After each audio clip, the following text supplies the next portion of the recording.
All right, it's another episode of Stand Up. That really was a first.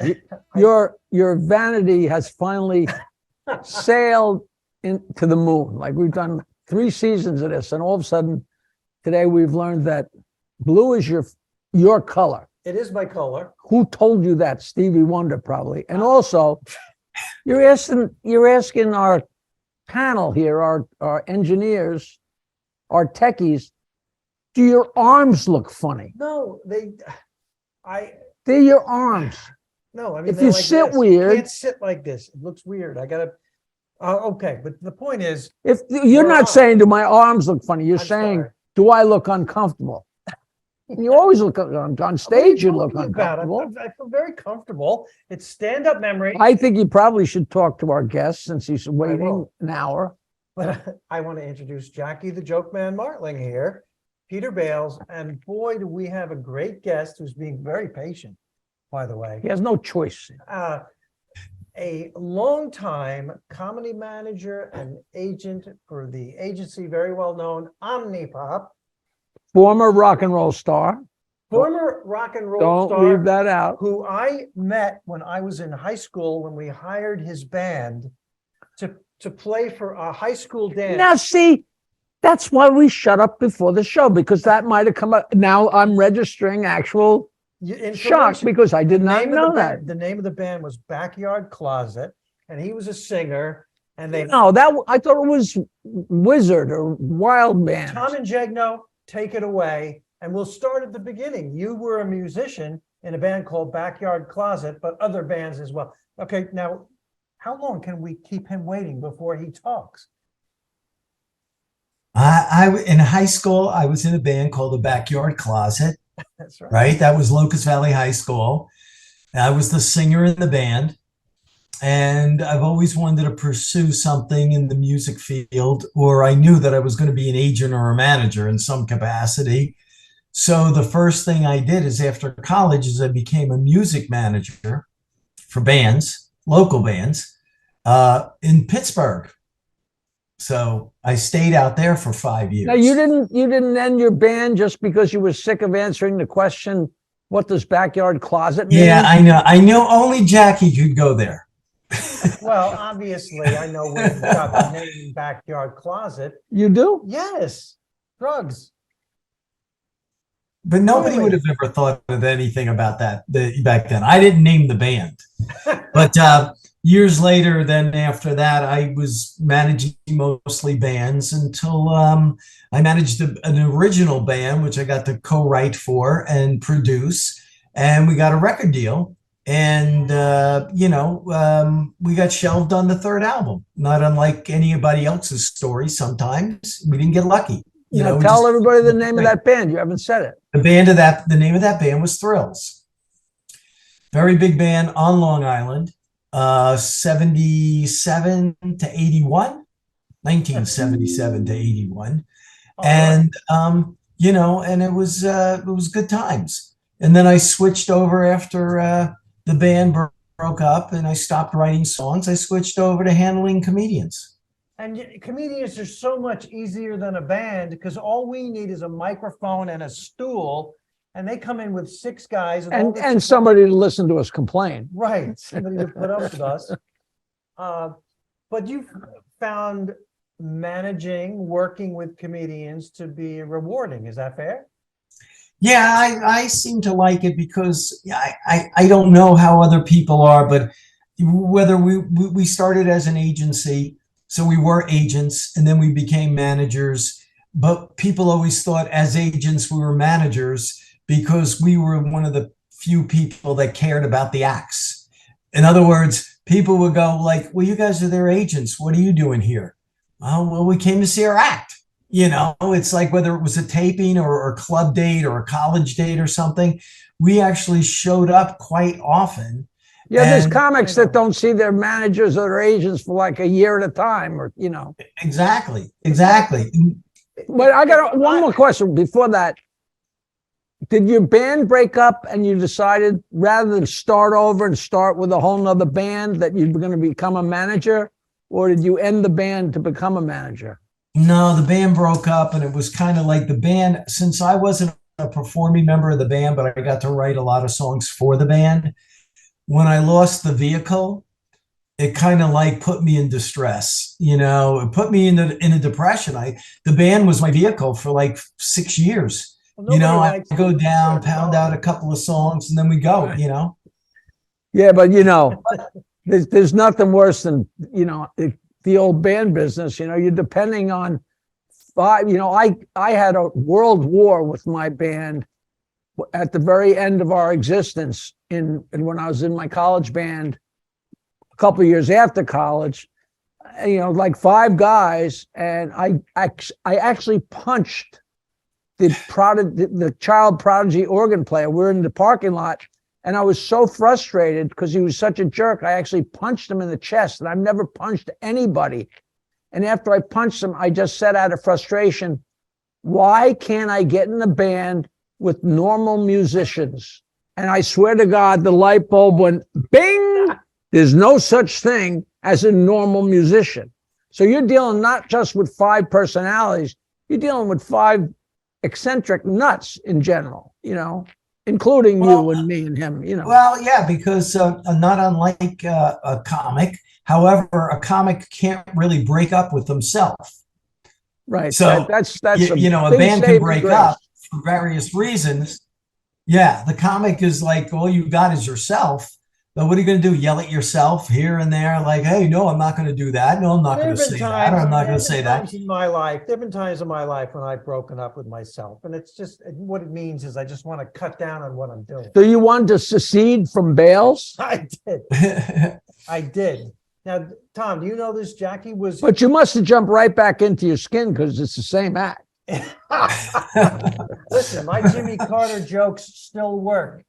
Now, Jackie was in a band with 3 guys, and then you tell the story, but it's so funny. The way they He knows broke the up- story. We're a 3-man act, and we're in the beer closet at the end of the night, and my pal Bates, who I went to kindergarten with, goes, "There's 3 of us," and he goes, "Jackie, me and Herbie are going to leave the band and start our own band." I said, "You moron." I said, "If there's 3 guys in the band and 2 of them leave to start a band, that's kicking me out of the band. Like, say it like it is. You know, we're leaving the band, you know." I don't think they wanted to tell you. They didn't want to break it No, to you know. And the truth of it They is, I always was such say- a loudmouth, and I wrote the songs and told the jokes, so who cares? You know? Well, they always say that you know, you're only as good as your weakest link. But the problem is sometimes the weakest link is the glue. And, you know, or part of the glue or part of the personality. And when you dump that particular person, the rest of the band is in a whole piece again. So I know that that's kind of true because there's always going to be a better musician, you know, but sometimes the personalities, I mean, you can trace a lot of the rock bands today that are famous and they broke up or one guy left and the next thing you know, the next album sucked and then the guy's back in the band again. So, you know, it's I kind of like, distinctly remember our guitar player because my band, I'd graduated, but I stayed in a college town, and the organ player and the bass player and the guitar player and the drummer, they were all fantastic. And I sucked.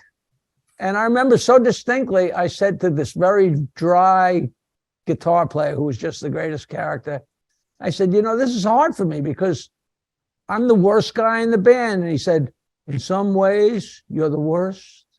In some ways, you're the best." I said, "I'll accept that," because you got to have a loudmouth in the band. You got to have it. Rock and roll band, you know. So listen, speaking for everybody out there watching who is tone deaf, like I am, let's talk about comedians. You know a lot about comedians, Tom. You've worked with so many of them. Are they more crazy than people in bands or less crazy? that's a very person-to-person basis, right? Yeah, I think that really depends on the person. You know, I have a story where I put up in one of the bands that I was managing at the time, and I put somebody up against the wall because they told me something, and I never knew I had that inner strength to be able to do that. And once I did that, I said, I can't do this anymore.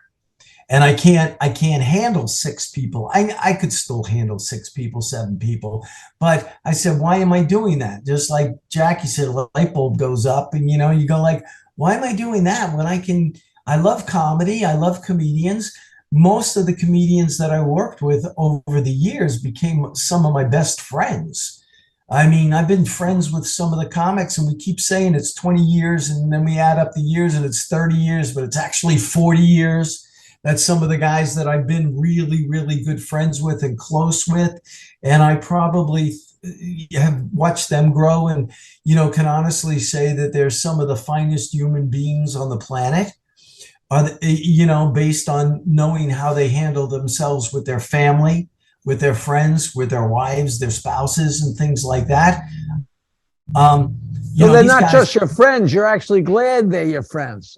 Yes, I'm glad, and they're people that I would trust explicitly. And, in the beginning, I think that what people don't seem to realize, that it's very, very difficult to be somebody's first manager or somebody's first agent. I have to ask this, Tom. If I ask Jackie right now the difference between a manager and an agent, I'm not sure you could answer. Could you answer that? The difference? A lot of comedians watch this show. An agent gets 10% of what he books. A manager can charge any percentage, and a manager can still, I think, book gigs if he wants to, right? Or, well, if they're filtered through the manager, he can take the offers. Okay, I mean, there's a gray line there, but it's if you can't get an agent for your band, I'm back to bands. If you can't get an agent for your act, you end up having to do it all. And if you're not doing it all, then they're not working. They're not going anywhere. And it comes down to the fact of the breakdowns and things like that. So the goal, yes, the goal of a manager is to get an agent. But the agents today don't build anybody. They don't build somebody from the bottom up and say, get me that person on that stage there. I'm going to take them to the top. Nah. They'll look at an influencer on TikTok or Instagram or something like that and say, whoa, let me try to make something out of this. They have 2 million followers. Okay. Gotcha. It doesn't matter whether that particular person. Yeah. And then we have to listen to the club owner bitch that. Yeah, he booked somebody from TikTok that had like a TikTok worth of material, Exactly. But they filled the room, and they put 300 people in the seats, and he made the money off of the booze and the foods, and he'll complain all he wants, but he'll do it again the next weekend. Okay? Absolutely. There is you got to keep the doors open. And so in a managerial standpoint, I think it becomes a kind of thing where you're a manager and you can pick the people you want to work with. When you're an agency, there's a whole bunch of people that they tell you to book. Okay. Right. And you got to, this one needs work this week. We got to do that for his manager, or he's a good guy.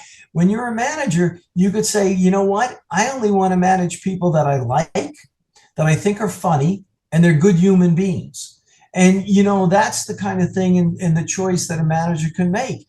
And, say it. It's a classier job. Manager is a much classier job than agent. A manager handles really every aspect of the comedian's career. Managers can even say, don't forget your mother's birthday this Thursday, right? Yes. Involved. It's not my mother's dead, man.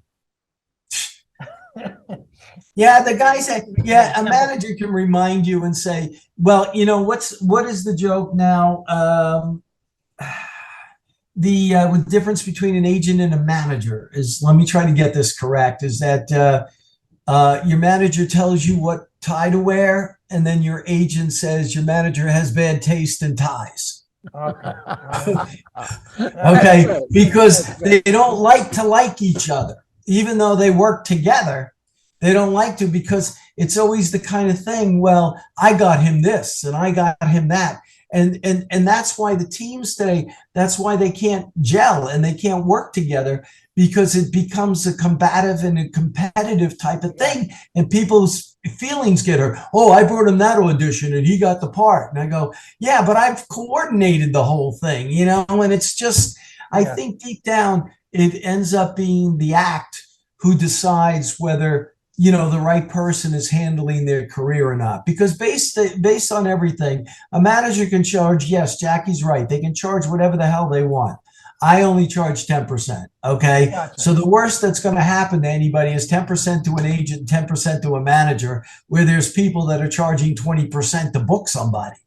So, with I hear me, you. Let me ask you, Tom, let me ask you. You know the classic story of the kid says, "Mommy, there's three guys walking down the sidewalk." She goes, "Yeah." He says, "Yeah, one of them is a comedian." And she says, "Quick, hide your sister." Yeah, and another one's an actor. Quick, hide your brother. And the third one's an agent. Hide the dog. See, you can make the third person anybody you want, I didn't make it a manager because I respect you. Well, thank you. But there's a need, I would say, for both.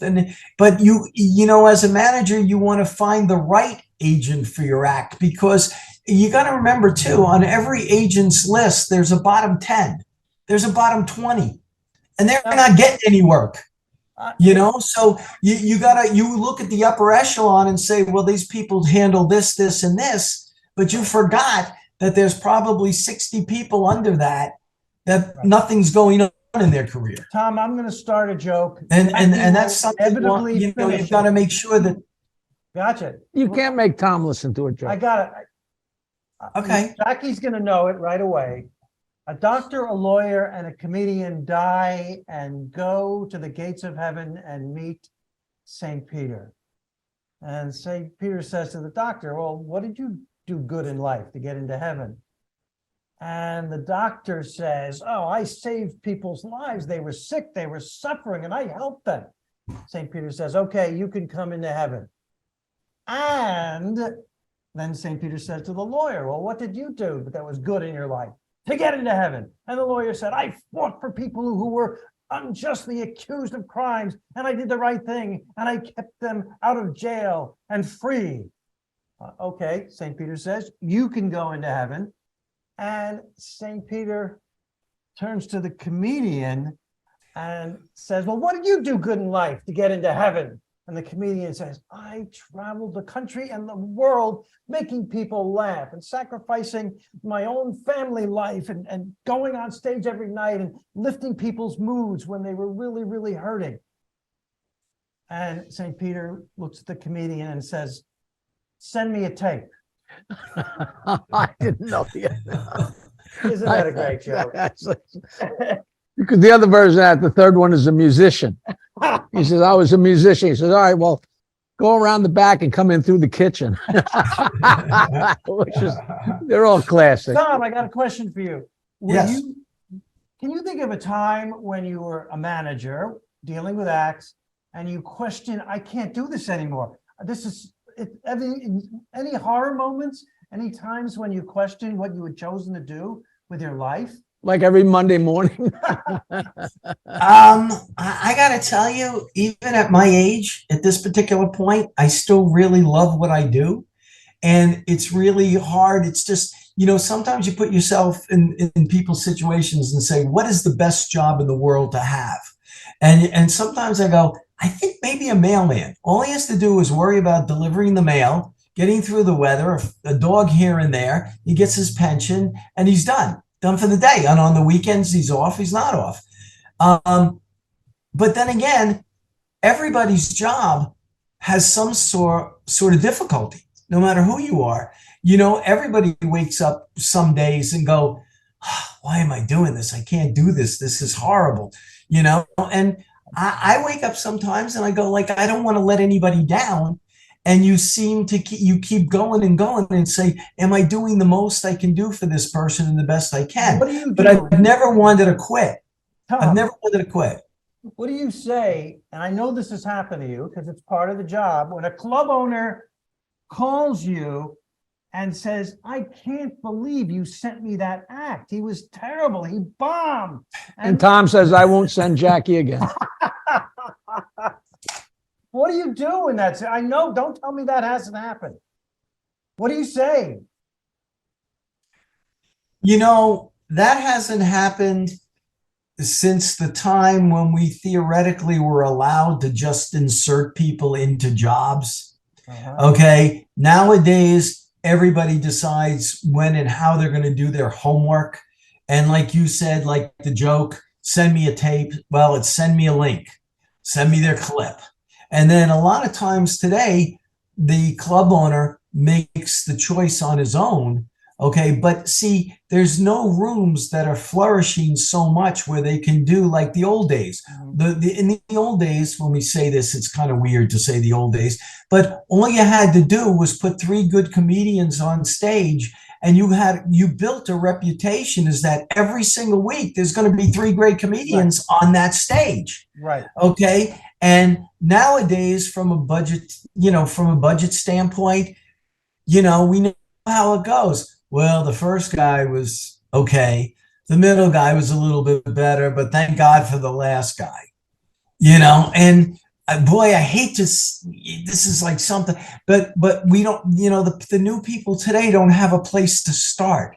So they have to start. And those are, the budgetary constraints. The club, if we put all the clubs out of business because they're supposed to keep paying all this money, then there won't be any clubs for anybody to work. So the truth of the matter is you have to book a club in survival mode. I think everything's just got to find its own level. It's just that simple. Jackie and I well remember when the club had a reputation and the audience did not check who was playing that night. They knew they were going on Long Island to the East Side or to Chuckles or to Governor's, and they knew there was going to be a quality show. And in Manhattan, it would have been Catch a Rising Star, the comic strip, or the Improv. Yeah, there might be somebody they like more than the other guy, but there weren't going to be any, the bad ones didn't get on, No. And that was like, in the early days of comedy, though, nobody really knew what the barometer was or what the level was. So when you did go to, places on Long Island, top of the town, and they'd have a marathon of comics coming through there, everybody was good. You didn't specifically have to, I like this guy more than I like that guy. That guy was pretty good. But we were all just learning comedy at that time. We didn't know what level of funny was. You go back and look at some of the Seinfeld episodes and look at some of the people that were on the Tonight Show with Johnny Carson, and you look at it and you just stare there. You just stare and go, that what? Well, you know what? In 1979, that was probably funny. Right. Well, you have to judge comedy in the context of its times. 100% agree. But then I still go back, and I know you do too, and laugh. Jack Benny is my. Well, those are the classics. Exactly. You're going to go back to Jackie Vernon, Jack Benny. But they did 30 years before you saw them. They worked in vaudeville. Yes, they were still, and they're still funny to this day. But there's the comics, when the new level of comics came, not like those guys, Jack Benny and those people that you just mentioned. Everything was an evergreen, which is why they ask you when you do a show now to try to make sure that it's not a specific time frame when you're talking about certain things. This way it doesn't date itself. And I think that's, something that did happen on the TV shows back in the days. I keep telling Bales to take the whole Kennedy assassination piece out of his act. I think it still works. He needs the time, he's got to get 27 minutes, Oh man, Tom, listen, we got. That's the Teddy Kennedy thing. That's the thing. I think we hardly even got started here, and we're done. We haven't really scratched the surface, so we definitely want to have you back. But it has been so much fun. People need to understand how comedy works, and comedians work with agents and managers, and it's important to get the right ones for the sake of your career. It's as simple as that. And and seriously for a second, you have a tough job, and we acknowledge that. And one thing people that are watching this might not know, you have a stellar reputation as being one of the good guys in a really crap business, and the world should know that. Well, as much as I like to break your balls. Yeah, I know, but I love that's all of the, what, that reputation, the honesty and the integrity is all that really matters to me. and plus I care about the people that I work with, and that's important. And let's be honest, the audience needs to know that the charges were dropped regarding the 16-year-old Vietnamese boy. They found that you're- Don't be, look, he's tied up behind the couch. But All right, well, Tom, I'm just telling you, we want to mention Omnipop is your agency, and you work with great people. yes, Including your partner, Barbara, who we also love. And I want to tell you how interesting you are. We got through an entire episode without Bales mentioning his stupid comedy college. So that's what's great. All right, we'll have you again, and hopefully in person. StandUpUniversity.com. Jackie reminded me, and something else happened on this show. The first time ever, Jackie let me finish a joke. And I thank you for that. I was hoping it wouldn't be as funny as it was. Tom Ingegno, Omnipop, manager and agent extraordinaire. Thank you so much for coming on our podcast. hey, thanks for having me. Love to Thank the you. wife, the gang, the family, the dogs, Best to you the guys. redheads. Bye, Tom. Thanks. Bye-bye. See you guys later. Bye-bye. Bye-bye.